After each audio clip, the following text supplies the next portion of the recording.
going to be a really good show. Got lots lined up. And in hour number 2, Joe Joseph's going to be coming onto the show. We're going to be getting into some deep space woo. I'll keep my eye open for Johnny Whistles as well, see if he logs in along the way. And yeah, today is going to be a vast improvement on yesterday's hour number 1. I must apologise for hour number 1 yesterday. I was absolutely all over the place. I think I contradicted myself about 10 times, and that was only before I stopped re-listening to the replay, so probably about 20 or 30 times. But the reason I bring that up is because I want to thank everyone out there for persevering with yours truly. Because some days, when you fly solo, some days good, some days bad. But I hope over time it's getting better and better when I do fly solo. And of course, Kev Baker's show here, it's a platform for others to have their say as well. And on that note, today I had very, very good news, not only for me, but for all of you people out there as well.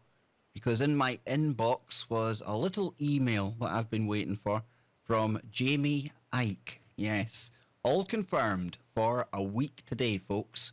Myself and David Ike will be on the show right here, May the 28th, next Tuesday on tfrlive.com. We'd confirmed it a while back, and then the dates got shifted. And me being a paranoid little android like I am, and I'm sure people out there will probably say, look, Kev Baker even admits to being an android, right? Well, you always kind of have that fear in the back of your mind that something's going to go wrong. And especially in this game, you can end up with a lot of egg on your face. Now, I've made promises about big guests in the past, only for something to go wrong at the last minute. And because we're all kind of conspiratorial minded, I really can't blame people for thinking, did Kev ever have that guest booked in the first place? But I can assure you, David Ike will be here this time next week, almost live, because like I told you all last week, if you were tuned in, there was some kind of questioning over whether myself and Geordie had done a live interview or whether it had been recorded earlier in the day, earlier in the week. I don't know why that came up. However, I felt I need to disclose the fact that myself and David will be talking 3 hours before the Kev Baker show. It will be recorded, but almost live, I think, is better than no David Ike at all. And I'm sure everyone out there will agree. And if you can hear the smile coming across in my voice, that's because I'm terribly, terribly excited about that one. And I'm excited about tomorrow's show as well. Because in recent times, I think I've really struck up a really good relationship with Ryan Gable from The Secret Teachings. And by good relationship, I mean on and off air. Ryan's a big help to me, just even the conversations we have in text and things like that. And when we hook up, I don't know, some guests, some people, they seem to really bring the best out of, whoever it is that they're talking to. And Ryan, for me, is definitely one of those people. And tomorrow we're going to be taking a look at space and some of the crazier stuff to do with space and some of the interesting stuff to do with space, aliens, UFOs, and being a 2-hour show, and the fact that myself and Ryan, both podcasters in our own rights, both cover a plethora of topics, it's really hard to restrict the conversation to just that space. So wherever we go, nobody knows. So that's what's coming up right here on KBS, and I hope you're all looking forward to that. But like I was saying, we're going to get into some really cool stuff here today. And usually, this time of year, we're all starting to focus on one of the conspiracy theories, and I say that loosely, that really, has been one of these annual things. Like I say, this time of year, normally, you'll start to see YouTube, you'll start to see social media filling up with talk about the upcoming Bilderberg meeting. Not this year. Something different is definitely going on. Last year, they've got a Bilderberg website and things, and we'll take a look at that in a moment, but they usually announce where the meeting's going to be, and what happens then is, like I say, you get the people rushing onto YouTube, myself included. We put the information out there, and back when I started looking at the information, before I even had a YouTube channel, the Bilderberg meeting really used to fascinate me. It truly did, because like I say, not exactly a conspiracy theory when these people were quite open about the fact that they were meeting. And I say these people, I'm talking about the world's bankers, tech gurus, media moguls, all the heads of industry, and more importantly, really important players from the political world and royal families around Europe as well would come together to meet. Now, it was just yesterday I seen our good friends over at Truth Stream Media, Aaron and Melissa Dykes. They were the ones that really tipped my hat, or tipped their hat, and then pointed me in the direction of the fact that something strange is happening this year. Like I say, for the first time that I can remember anyway, we're still guessing at where the location of this year's Bilderberg meeting is going to be. And Bilderberg, it really holds a special place in my heart because it was right back when I'd started doing another radio show on another network. It was Unbound Radio. Joe Joseph had twisted my arm eventually to take up the mic and move over from YouTube into radio land. And right about the same time as that, we had the Bilderberg meeting set to take place in Watford, in England, just outside of London. And it was this time in 2013 that I started looking at, ways to get down there, accommodation, people we would be going with, stuff like that. And when I got down there, as opposed to changing the world or managing to put a spanner in the works of the Bilderberg meeting as if that's ever going to happen. And back at the time, when you first start finding out about things like that, you do. You think that going to one of these protests really can have some kind of effect. But by the end of the weekend, the one thing I took away from something like Bilderberg is the fact that, as opposed to all of you great people out, speaking to you people in chat via the internet, or speaking to people on Facebook via the internet, you literally got to physically meet people that perhaps you would never, ever have seen apart from a bunch of pixels, like I say, on Facebook, on Twitter, something like that. And that's why I really urge anyone, if Bilderberg does turn up in your local area, head there, go down there, not to cause trouble, not to make a fool of yourself, anything like that, but the networking that goes on.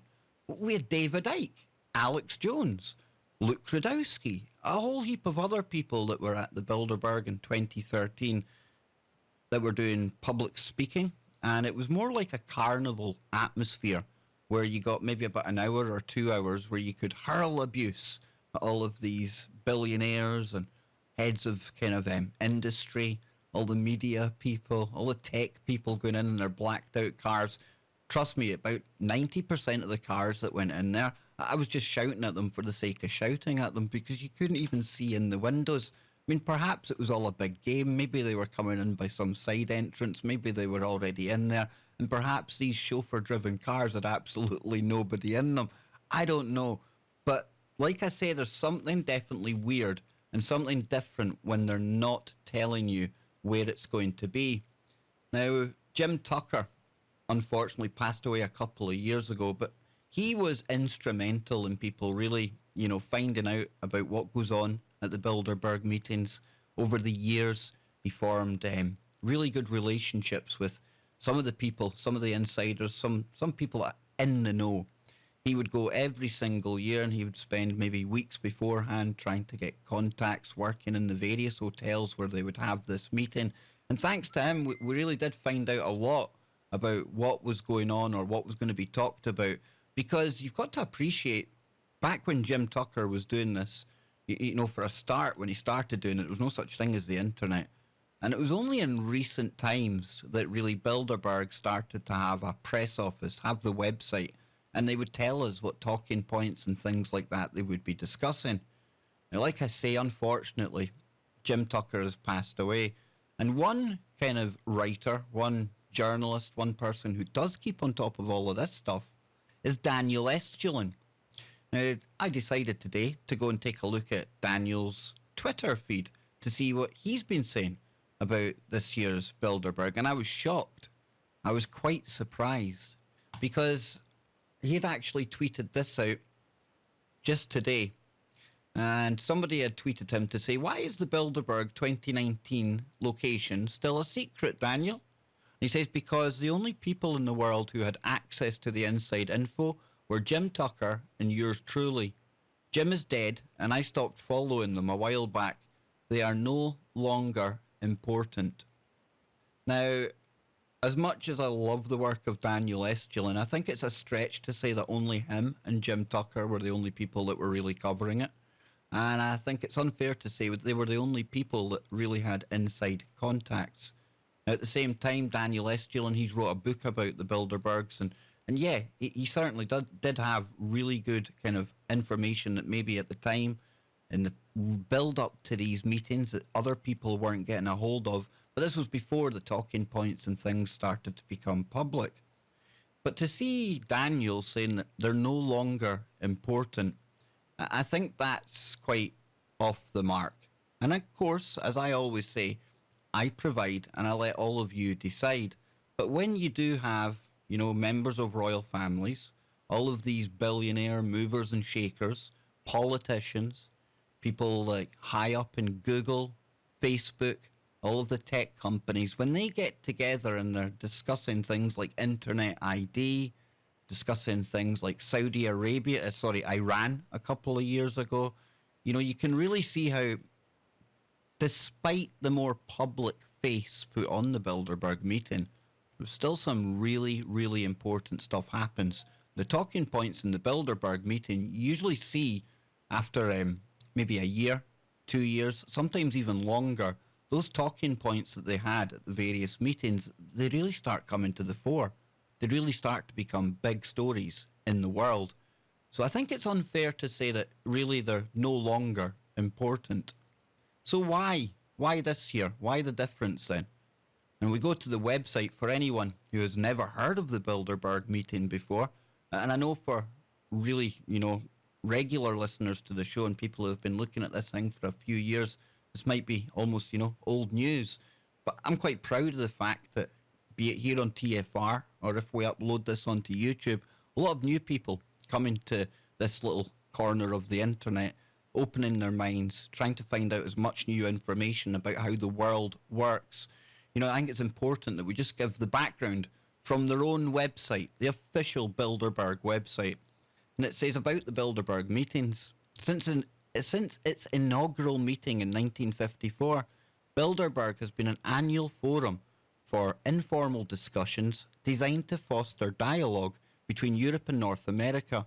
Every year, between 120 and 150 political leaders and experts from industry, finance, academia, and the media are invited to take part in the meeting.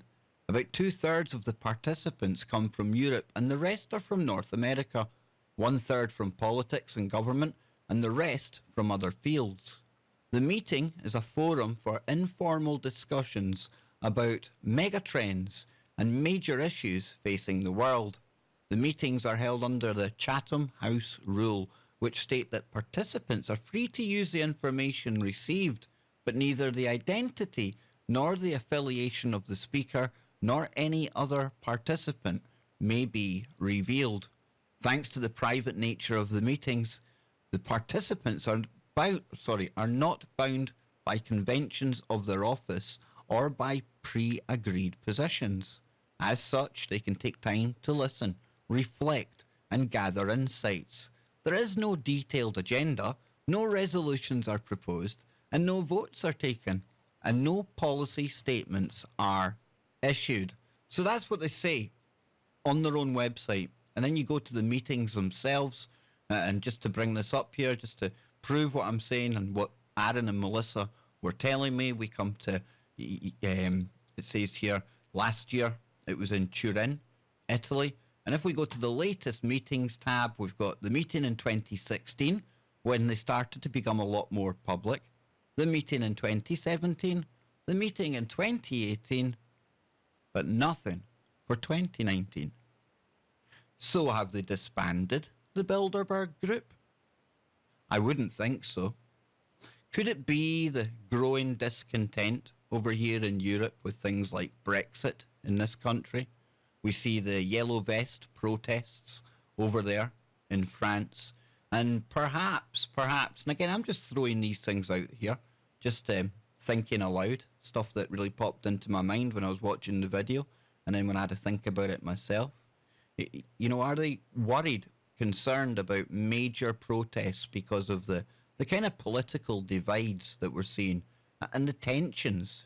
Like I say, Brexit here in the UK, really contentious point. People get right hot under the collar about that. Are they fearful in case maybe big protests about something like that? Are they worried about the optics of having the army and police guarding this 120 to 150 people inside a hotel, while members of the public who pay for the privilege for those people to attend, they're the ones that the police are supposed to be protecting. They're the ones that the army are supposed to be protecting. Do they want to avoid potential flashpoints? Something like that. Could it be that the topics this year, as we move ever closer to this thing called global government, something that this steering group, the Bilderbergers, have been instrumental in since way back when they formed at the Bilderberg Hotel in Holland in the 50s, could it just be that to show us what they're talking about this year, it would be so obvious then that this really is a group that has influence? Could it be that war may be on the agenda? Is something going to kick off with Iran before we get to June time? Again, all rhetorical questions, and it's up to you to decide what you may think or not think is going on here. And then think of this as well. We've had a lot of technology companies from Silicon Valley becoming more and more prominent and more influential over the years in their attendances. You can see the numbers of tech people going up every single year. And going along lockstep with that is the power that these tech companies wield. You can look at the Googles, you can look at the Facebooks, you can look at these big, huge, monopolized tech platforms, and we can see how the power that these companies have now, thanks to big data, really make them as influential as any government out there. And of course, these companies I've just mentioned are fully in bed with the governments anyway. Join me on the other side. This is the Kev Baker Show. Welcome back, ladies and gentlemen. I'm Kev Baker, and you're tuned into today's Kev Baker Show. And already, I hope I'm not speaking too soon, but I'm sure today's first hour is going way better than yesterday's first hour. So I thank you all for bearing with me. And before the break, we were talking about the Bilderbergers, one of these conspiracy theories or non-conspiracy theories that I absolutely used to look forward to every year. Used to do my friends nutting when I was at work, going, oh, the Bilderberg's coming, Chantilly, Virginia. We had one year, I think it was 2012, we had that kind of meeting in the dark of night. That was the time when Obama, he had sent all of the reporters away on his aeroplane. He said that they'd be flying somewhere, only for him at the last minute to rush to the Bilderberg meeting. And Hillary Clinton, she got on her broomstick and she went there as well. And her broomstick and her tail were well between their legs when she left, because that's when she found out she wasn't going to be, getting anywhere. It might even have been before that. It might even have been 2008. In fact, I think it probably was 2008 then, right? Because old Bush was kind of leaving office, and yeah, it was who was going to run for the Democrats. So I may have my years wrong there. You see, that's how long I've been following this stuff. And I say, that's the kind of reason why, we should keep an eye on it. It is important. And because all of these tech people go there as well, another reason why I really do think, and it's just what I think, I do think a lot of the kind of agenda is set there, not only for the short term, i.e. 1 year down the line, but also long-term planning as well. That's one thing this cabal, this elite group, they're really, really clever at, and they're really patient as well. They put plans in place that maybe they won't even see come into fruition in their own lifetime. This is like multi-generational plans, not just at the Bilderbergs, but this whole push towards, call it a new world order, call it global government, call it what you will, right? But these people are influential. And when you get all of them meeting in a hotel and you've got army and you've got snipers on the roof, and I'm not making that up. Yeah, I seen that at Bilderberg. Snipers out, facial recognition when facial recognition wasn't really a big thing. There's definitely something worthy going on there. But I call it a non-conspiracy because it's not like we don't know about it. It's not like they try and really hide it. So it's one of these non-conspiracies out there. And it's conspiracy we're going to talk about today. And in the promo over on Facebook, kind of laughingly, jokingly put, conspiracy killed the radio star. And the reason I say that is because the way things are going on the internet right now, especially social media, you can see how they're using that term, conspiracy theorist. You know how that's a loaded term, and they came up with that after the kind of Warren, after the JFK shooting, the Warren Commission, stuff like that, to really paint anyone that questions the official narrative in a kind of loon ball light. Well, they're using that to really restrict what we can and can't say on the internet. And I found an article today. In fact, I seen it yesterday. It's really interesting. I want to take a read through this. It comes from The Atlantic, and it actually features on something that myself and others here on the show for some time said would always happen. Now, I'm not going to talk about QAnon per se. However, I'm pretty sure long-term listeners, you'll have heard myself, Joe, Scotty Lopez, Jimmy Jeans, Johnny Whistles, all at some point say, eventually the media, the social media companies, all of them are going to use a conspiracy like that. Again, I'm not speaking in insulting terms or derogatory to anyone who has followed QAnon, but we did say that that's the kind of thing they can use to make us all look absolutely so out of touch with reality, right? Well, that's this article here. This is what this really gets into. And it really kind of proves what myself and others have been saying for a long, long time, that this will be used. You can drop the conspiracy theory and now come up with terms like people who follow QAnon, and they'll use that to make us look silly, make us look stupid. And again, that's not to say I'm not talking ill of anyone who follows that stuff, okay? It's just me setting up this article. There's a lot in here, and you really need to listen to this because it's quite interesting. And before I get into it, I was listening to a stream today over on Periscope, and the latest, and I haven't taken time to check this yet, folks. Don't know how true it is or not, but seemingly some of the people who push QAnon out there, the ones who decode the posts and all the rest of it, well, there is talk, get this, that they may be looking at buying some kind of compound in Washington. I don't know if it's Washington State or just outside Washington, D.C. I think it's Washington State. Now, I'll need to actually prove that, so let me just state really, really clearly. I don't know if this is misinformation, disinformation. The source, 0 Hour 1 on Periscope, in fact, the stuff he's been covering lately, all of it is verifiable. So I've got no reason to think that he's lying about this. Not that I would ever think he's a liar or anything, but it's just because I haven't seen it with my own eyes yet. So I just give it that kind of caveat, okay? But wouldn't that fall in with the whole thing that myself and Scott used to joke about how it was turning into some kind of cult if you see them move into an actual compound? But that aside, let's get into this article here, and it comes from The Atlantic. Not the biggest fan of The Atlantic, however. This article, really, really thought-provoking. It says social media are ruining political discourse. It says YouTube is designed to catch you and not let you go. Sometimes I access the site to just watch one thing, but then one of the related videos catches my eye. Well, let me just pause there already, right? Because I'm sure a lot of you out there do use YouTube to watch videos, and it used to be exactly like this person here, J. David Bolter, who wrote the article, and it came out on May the 19th. It used to be you'd watch one video, and before you knew it, you'd be sitting there, and me personally, you'd start watching something maybe 10 o'clock at night. Before you know it, it's 3 in the morning. It would just seem like the videos on the recommended list, it would be absolutely, mind gold, you know? Anyone that's got an open mind into information, you would just love what they recommended to you. Not so much anymore, eh?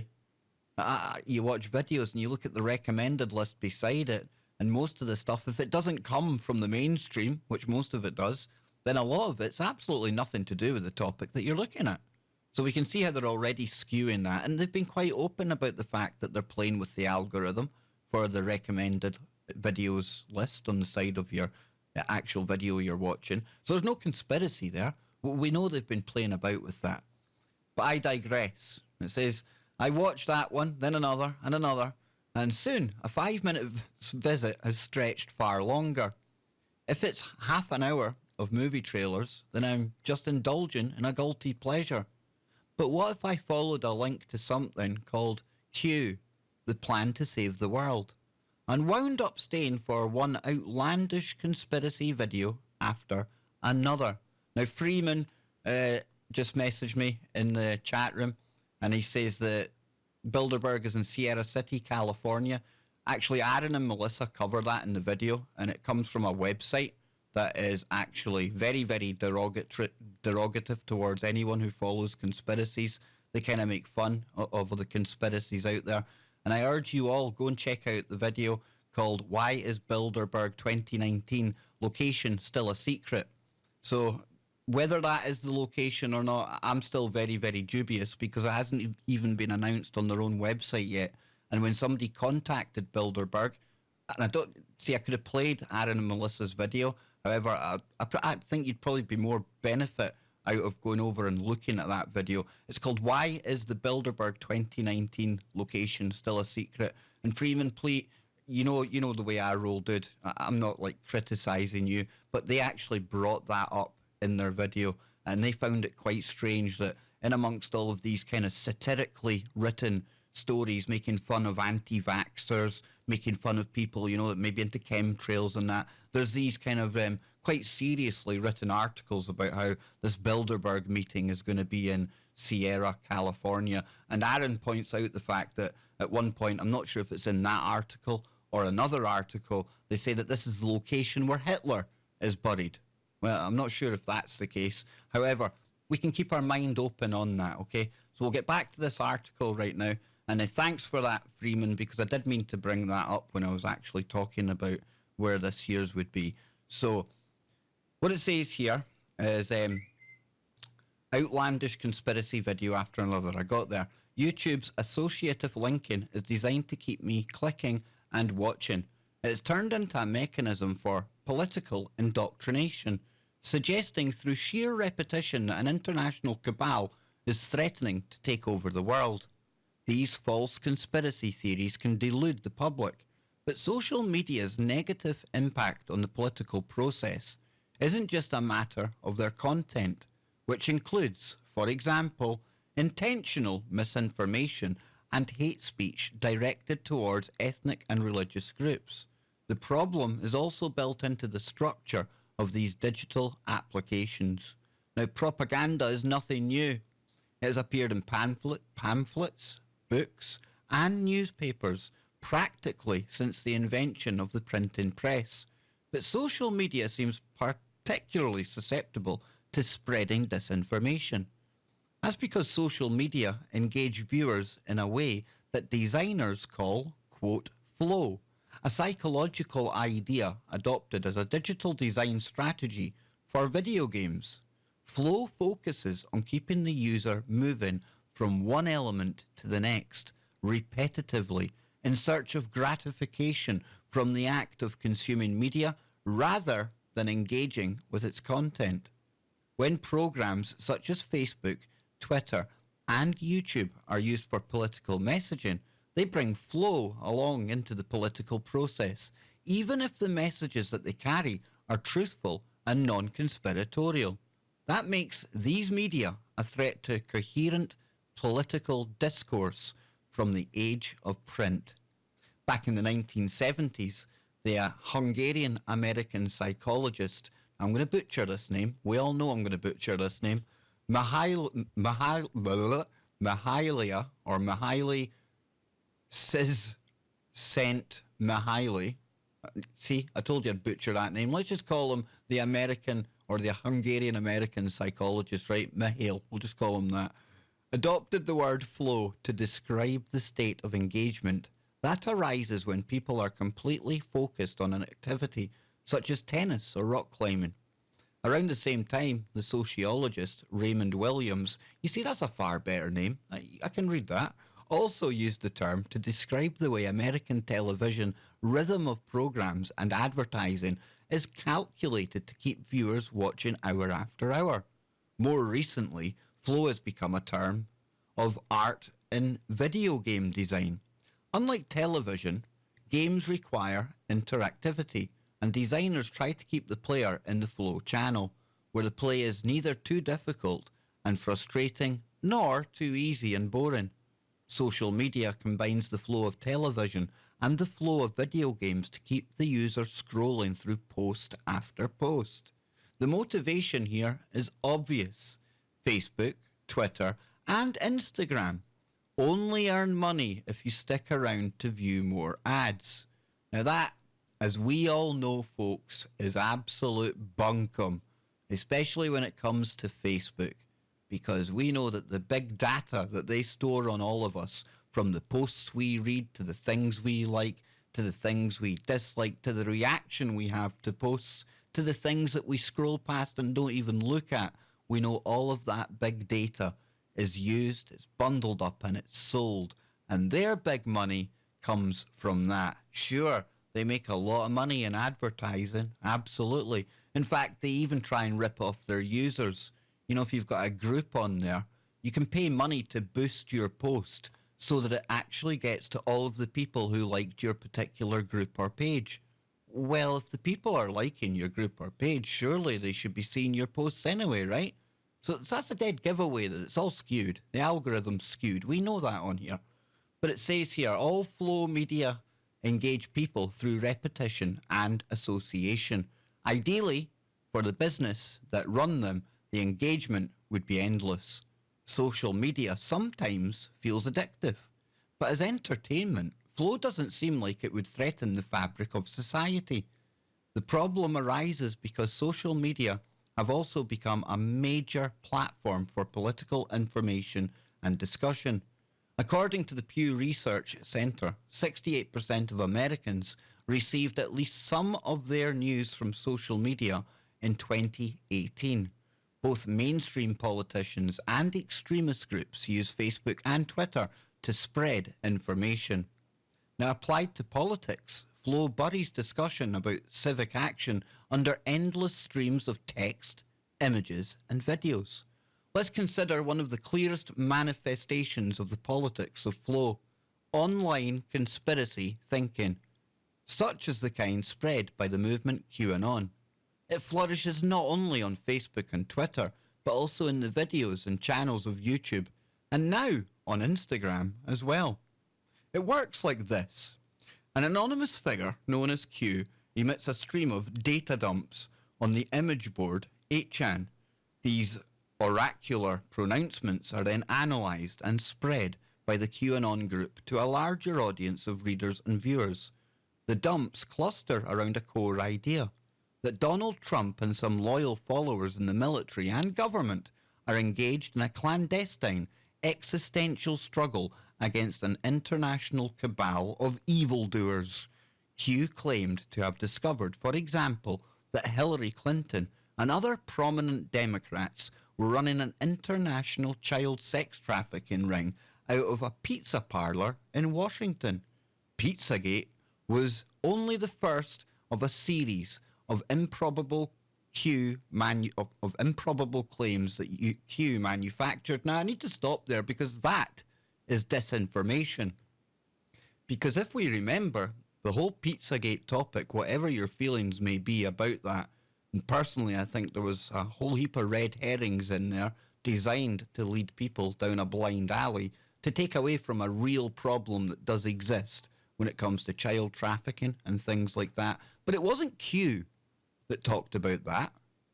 That came from the emails that was on the server that disappeared from the, or that was on the hard drive that disappeared from the Democratic Party. Many people attribute that leak of information to Seth Rich, a person who worked for them and was disgusted by what he was seeing and wanted to kind of spill the beans, become a whistleblower. And unfortunately, Seth Rich lost his life. Now, WikiLeaks were the ones that published that information. And like I say, within all of those emails that were contained in that kind of data dump, there was some really, really questionable stuff in there. But that was not QAnon that put that out. Isn't it ironic? Almost, you have to laugh, really. Here they are making a mockery of conspiracy, and yet they themselves are putting out misinformation and disinformation. Just saying. Says Robert, this is some of the other claims that Q makes, and these ones seem to be pretty true. Robert Mueller is actually working with Trump to expose the Democrats. Angela Merkel is the granddaughter of Adolf Hitler. And again, that one there, that was just something that QAnon posted after it had been on the internet for years. And another one that QAnon posted after it had been on the internet for years is the fact that the Queen of England may be part of a cabal. So the next part of this story reads, as each new claim emerges, it's added to the network of conspiracies. There is no end to the process of interpreting Q dumps and adding new conspiratorial strands, especially because QAnon can simply incorporate contradictions and disappointments into its future messages when the predicted apocalypse doesn't arrive. Q had predicted that Hillary Clinton and John Podesta would be arrested. When that didn't happen, QAnon followers just incorporated it into the conspiracy. The false dates were designed, they claimed, to trick the cabal into complacency. It might be wrong to call QAnon a conspiracy theory at all.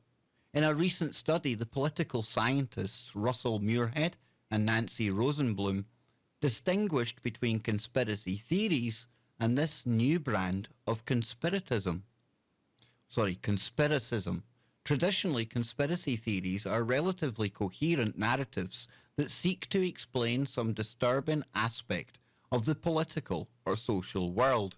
The new conspiracism presents incoherent, often contradictory assertions rather than a consistent story.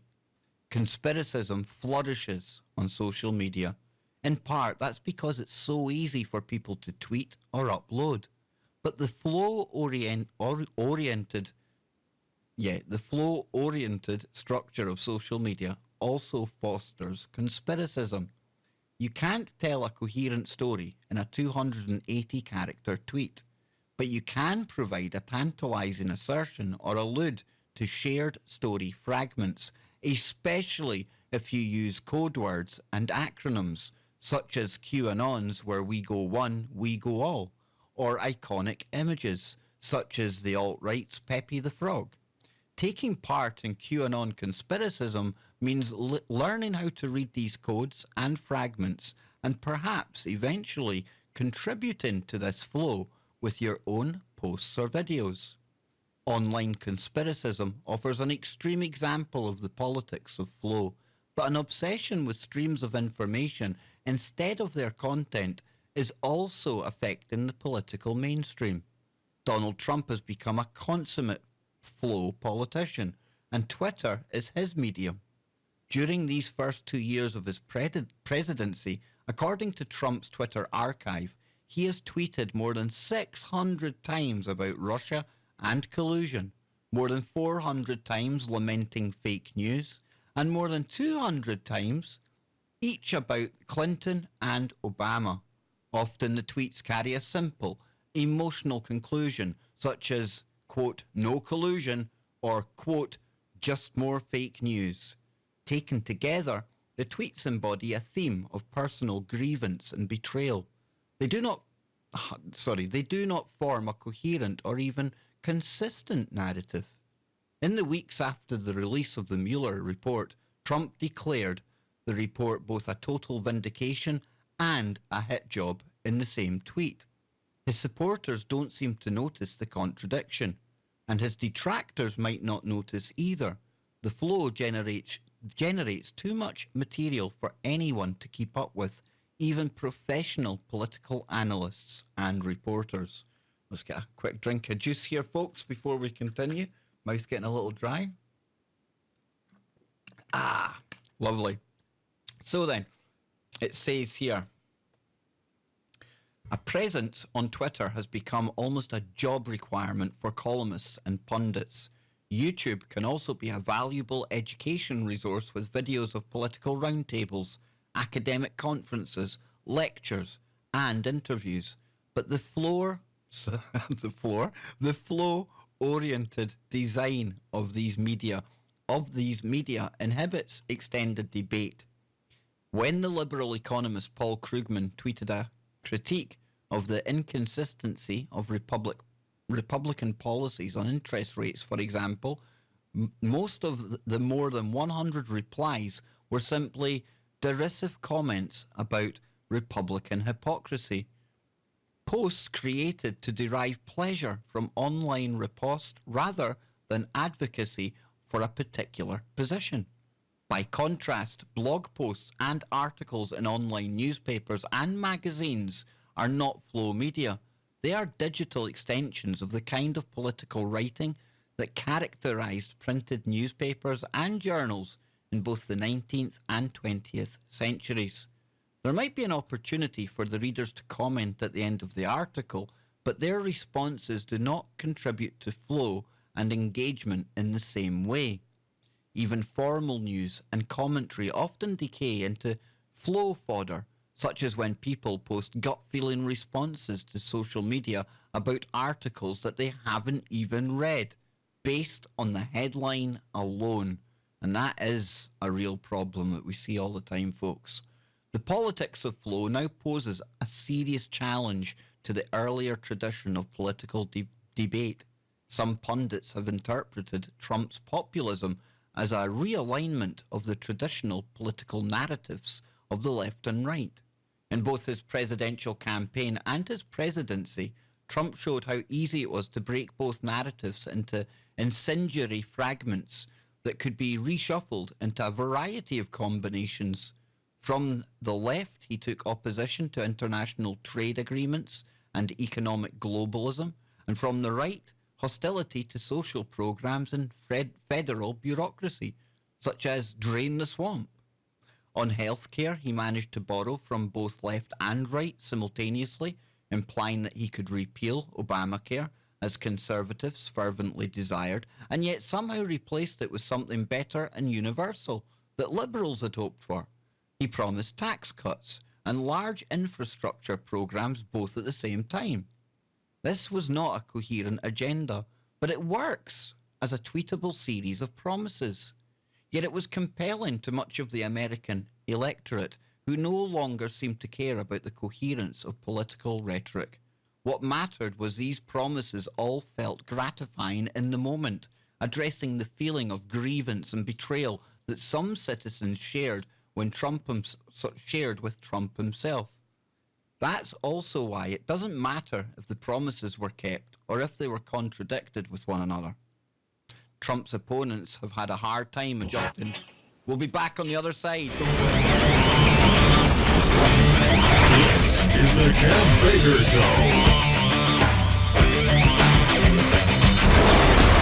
Show. Number 2 on today's vastly improved Kev Baker Show.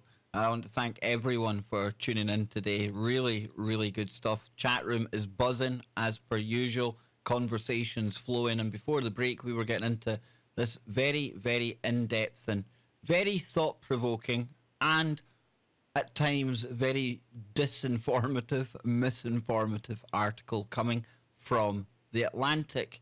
Now, the article is entitled, and I've got a long way to scroll back up. It's a long thing, this. Social media are ruining political discourse, and they're using QAnon and how that has been used and how that has risen in recent times along with Trump's rise to power. And they're really, using this as a way of a hit piece, I would describe this article. Whether you love or hate QAnon, they're using it now to really have a go. And the reason they're doing this is because, as we can see, the flow, the flow of information is very, very quickly starting to be restricted. And of course, if it wasn't QAnon, it would be something else. And if it wasn't something else, they would just go back to the tried and tested, calling it conspiracy theorist. We've only got a couple of paragraphs to go.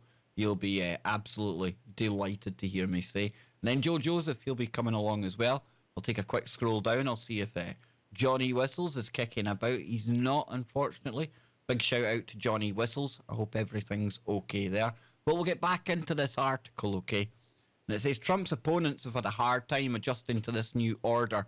In her 2016 campaign, Hillary Clinton, yes, the woman that I claim flies on a broomstick, was stymied by Trump's unlikely candidacy and kept vacillating between presenting her complex agenda and attacking his lack of fitness for office.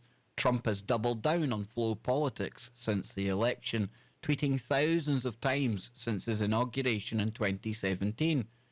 The television and print news media now broadcast and publish his and other politicians' tweets, which they rarely did in the Obama years. Now, flow isn't just for conservatives either. Alexandra Ocasio-Cortez. Oh, sorry, did I make a little noise there? I'm only trying to trigger people, folks.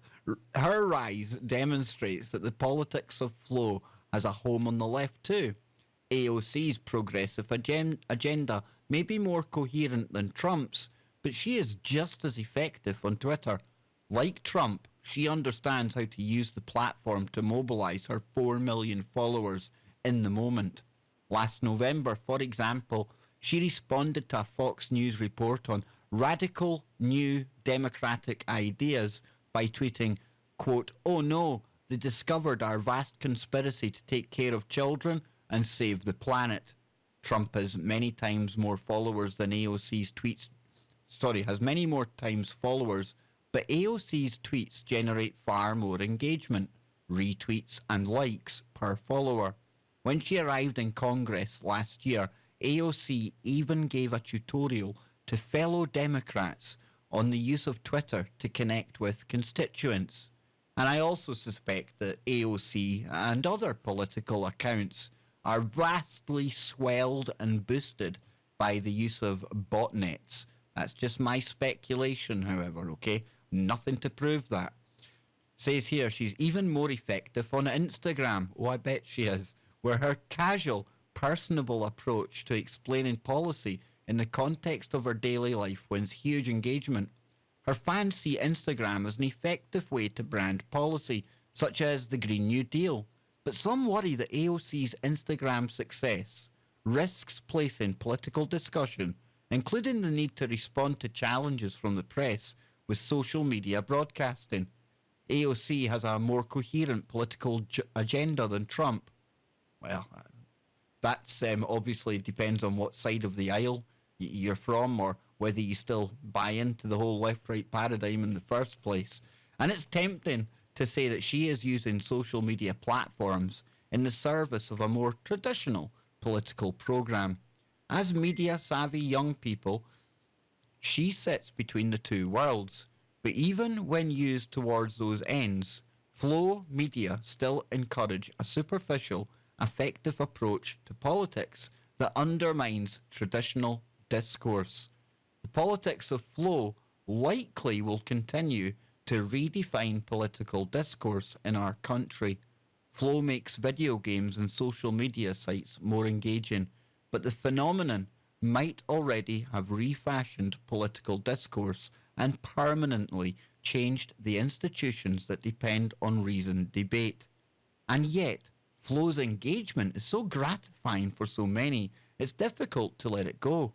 Even if the public decided that the civic cost of social media outweigh the private pleasures, it might be too late and too hard to turn back.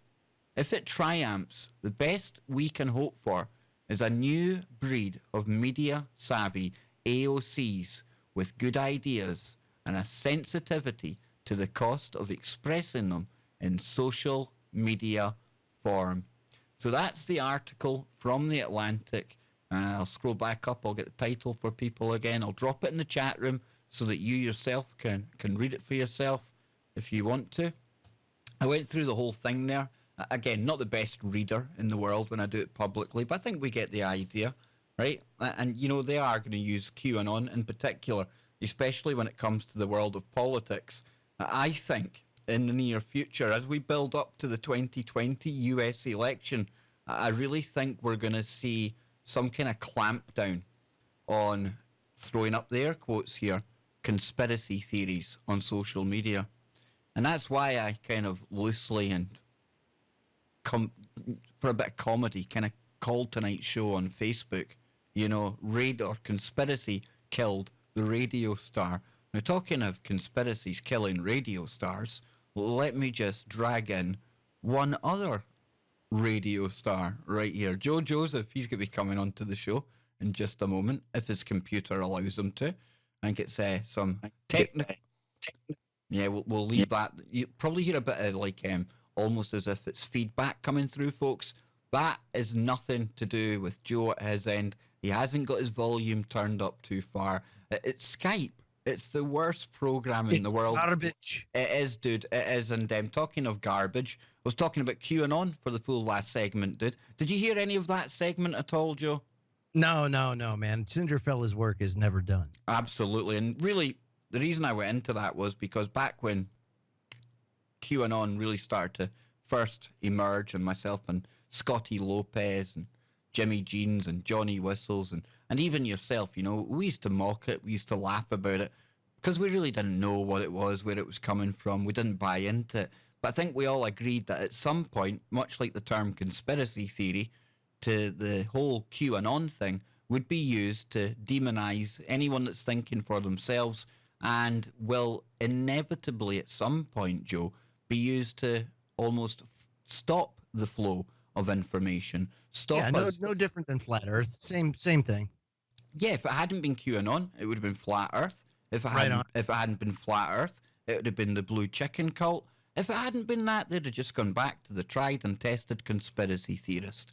They just tried to lump us in with that whole thing. But I really do think coming up, Joe, towards the 2020 elections in your country anyway, with so much talk about how social media is having an adverse effect on political discourse, the political system on the whole, I really do think we're going to see yet another kind of clampdown. We've seen the bigger conservatives out there. We've seen anti-vaxxers as well, and other groups fall by the wayside due to censorship. But I think it's going to get even worse, Joe, as we build up to 2020. What do you think? I don't know, man. You know, we always say that, don't we? It's always kind of a doom and gloom outlook. And we're always right at that brink of destruction. But somehow we always manage to make it. And it always just keeps on going. And that's not to say that that's not to say but Kev, you know what? That's the deception. It's the grandest deception of them all. You know, it's, don't worry, there'll be a tomorrow. Don't worry about this today because you can do that tomorrow. You know, a funny thing, my grandfather died from smoking. He actually like suffocated to death. He had COPD real bad. Cheers for that. Yeah. Anyway, his thing was up until the day he died, just have one more. It's all right. Just one more. You know, there's always tomorrow. I'll quit tomorrow. And one of those days, tomorrow never came. And the same thing could be said for us. That's why you're not supposed to take anything for granted, you know. But it's a grand deception that we just always go on and everything's going to be okay and it's all going to be hunky dory. Because you're right, Kev. At any point in time, they can utilize any one of a number of things that have been put in place or that have been implemented or movements that have been co-opted, anything, and utilize it in that fashion, you know, to really, really screw things up. And you don't know when somebody's going to want to throw a switch for whatever reason. You don't know. But there's been some times in history where it's happened, and it could happen at any time for any reason. And what do? They vilify those that tend to stay in the loop because they provide scrutiny and accountability, and they can see what's going on, because you can't really hide everything, especially the setup to a lot of this stuff. And it's the same things they use over and over and over again because it's what works. One of the things in that article that I found really interesting as well, Joe, right? It brings up the fact that, there's a big difference between conspiracy now and conspiracy the way it used to be. And we've kind of pointed at this in the past ourselves. And there was a study done. And basically they say this whole new form of conspiracy, it's called conspiricism. And as opposed to the conspiracies of the past, let's look at JFK, a really terrible, tragic event, some really weird kind of circumstances, and exactly, some real weird stuff that you can look at there. It's tangible. You can actually look at stuff and say, look, that's what gives rise to people questioning the official narrative, as opposed to today's form of conspiracy or conspiricism that really is based on nothing factual whatsoever, and it's a whole heap of speculation, allegations that are backed up by absolutely nothing. And because we're in this social media realm where on Twitter you get 280 characters, it's got to be short, it's got to be snappy, it's got to hit some emotional buttons, but the actual substance in there, there's not actually a lot of, tangible evidence to go on to prove that there's any conspiracy in the first place. And I think that is something that myself, you and others have been picking up a lot on lately. I've been almost quite speaking derogatory towards the whole kind of conspiracy movement, the conspiracy theories that have come in recent times, because compared to, say, 9/11 as well, Joe, some of the inconsistencies there, this is a whole new animal altogether. It's a whole new different breed of thing that we're watching rolling out here. Again, not based anywhere in facts, all faceless sources, and you've just got to take somebody's word for something that they're saying and stuff like that. And we can see how there's been a big change from conspiracy in the past to the likes of QAnon today. Yeah, I'll tell you, stupid QAnon. Oh, they're buying a compound, dude. They're getting a compound. Now, I haven't proved it yet. I was listening to a stream before the show. A compound? Well, the reason I bring this to the show, and even though I haven't verified it myself, I sound like a hypocrite after what I've just said there, right?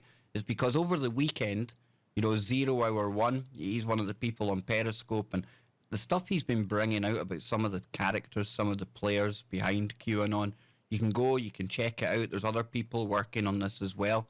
And today he says, this is absolutely huge, and he's got some kind of evidence there. Again, I absolutely openly say I haven't seen it with my own eyes, but I've got no reason to think he's lying, because he would basically tarnish all of the good stuff he's put out in the past.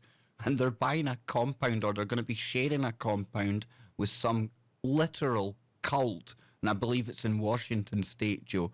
And if I can find that article before tomorrow's show or something, or I can find evidence of that, I mean, I don't mean to laugh at the people who follow QAnon, but these people that are pushing it, we always did say this was turning into a cult, right?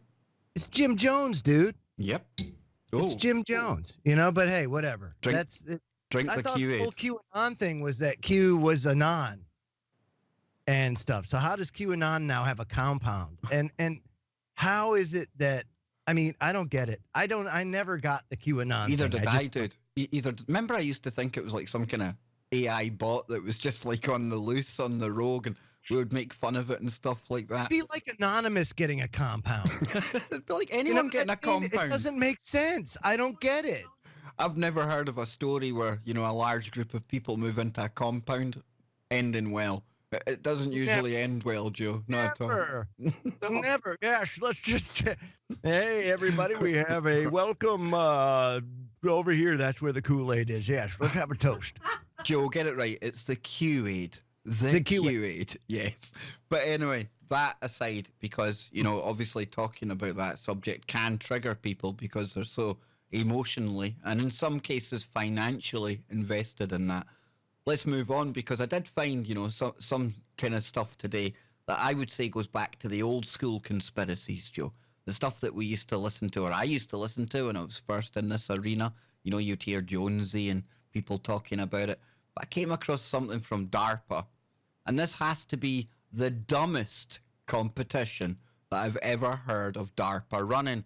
And I say dumbest for a reason, because they tweeted out, please join us in congratulating the 11 systems and 5 virtual teams that qualified to compete in the upcoming Sub-T Challenge. What?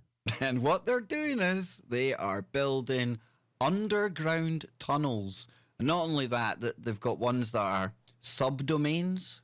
They've got ones that are actually, not taking advantage of natural kind of cavernous areas underground as well.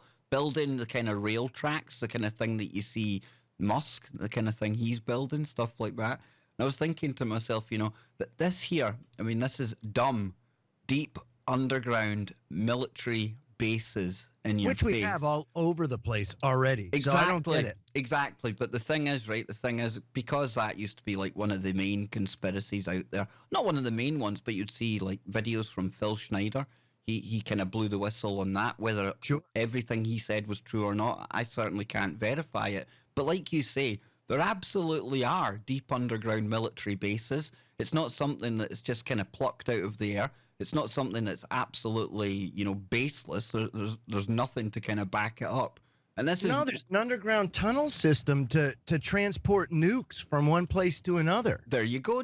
There you go. And plus the interstate highway system that was built to transport nukes. That was Eisenhower's main purpose for building the interstate highway system. There you go. The military said, "Holy crap, it took us an unbelievable amount of time to have to transport these big missiles or this equipment this far." They figured, holy crap, it's inconceivable if we get attacked to have to move this that way. So they came up with the interstate highway system, but they also did the deep underground. They started doing things deep underground, and they ran a tunnel system that basically connects all these points so that they can transport this equipment underground.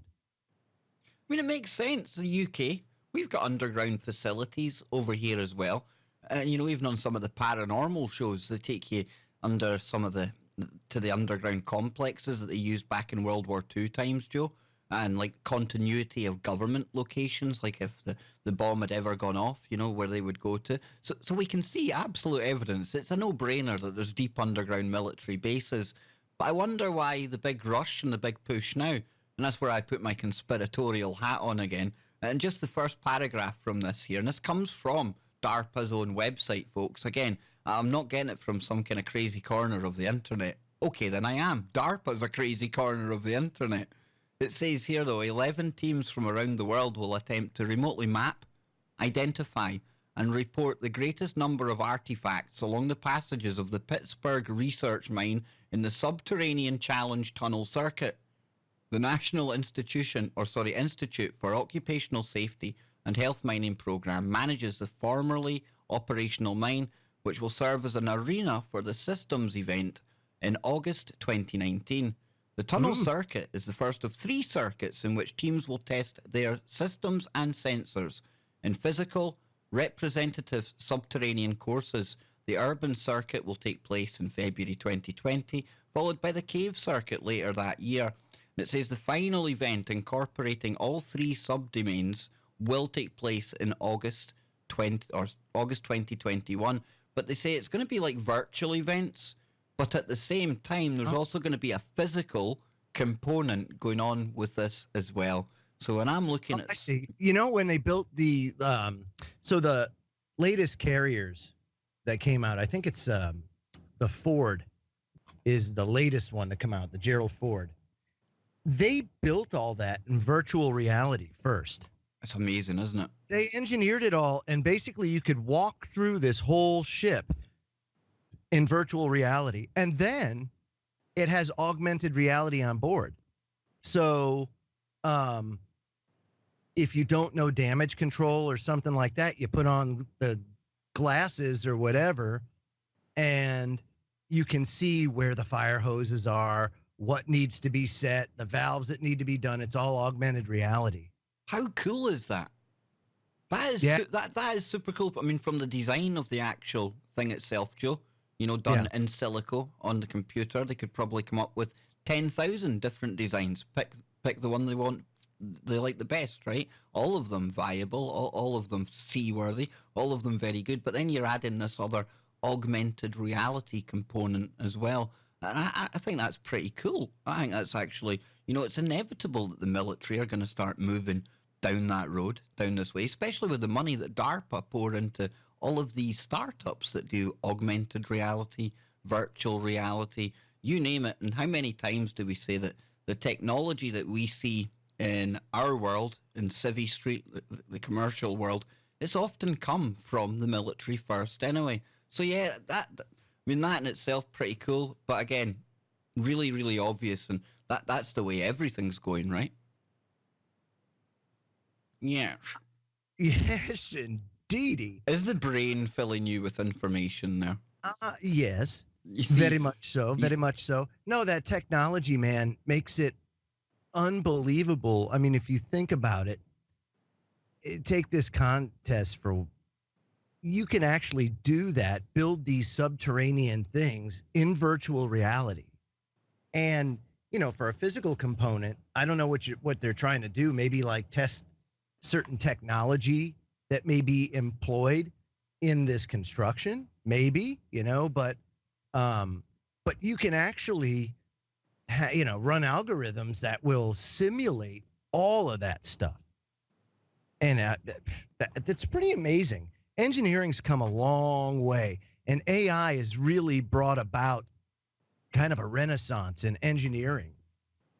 They're building, I want to say in Canada, I can't remember where, but I saw a wooden skyscraper. wow. Yeah, made of wood. And it's actually going to be pretty tall. I can't remember the exact height, but it will be the tallest wooden skyscraper in the world. And really, it's things that, you don't really see or didn't really see before up until this technology comes around that can crunch the numbers and run simulations in such a way to determine whether or not, it's feasible, what materials to use, all that kind of stuff. Because the machine goes out and just learns it all. I take it that's going to be like a non-smoking building. I would have to imagine. I would fancy try to get fire insurance living in that people place. smoke in their house, right? I mean, it's just a little bigger. Yeah, a lot bigger, Joe.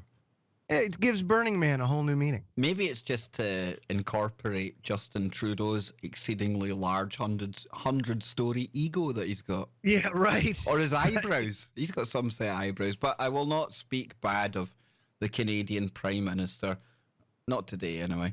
But we're almost coming up on the break, and started off the show today, Joe, with talking about a video that Aaron and Melissa done.